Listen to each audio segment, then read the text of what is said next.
So every day it's like another day to try to get one step closer to a goal. So I like to start it out with not the same things, but just like let the creativity flow. You know, start with the coffee and get the music going, listen to something on the spot and see if it can inspire me, trigger other ideas, and have a little bit of quiet time as well and sit in a room like this with all the colors and art and see where it takes me. When I was in my early 20s, I had this idea, sort of a fantasy actually. Wasn't really thinking about a career or anything in music. I always dreamt of having a place where I could just be creative, you know, from the rock posters of albums that inspired me to, you know, the Kiss dolls from the early influence in the 70s and early 80s, artwork that I've done myself to kind of grow and be more creative.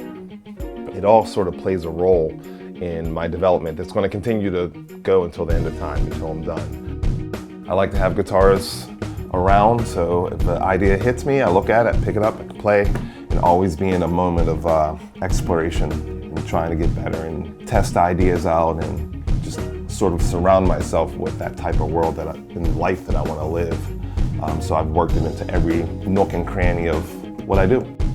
People always ask me about the flying Vs and the angular guitars. I got my first V yellow Epiphone probably in the early 2000s, and I remember how immediately comfortable I was with it. It was weird because it would, you know, when you go to sit, it won't sit upright, but you have to stand and kind of like have a sense of confidence almost in how you hold it for the balance.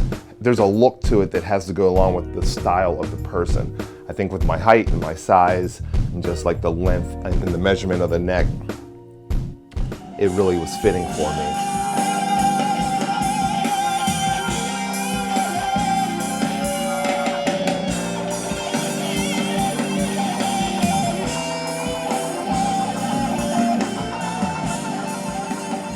Been working on this concept of 360 degrees of music. And what does that really mean? That could be a lot of things for different people.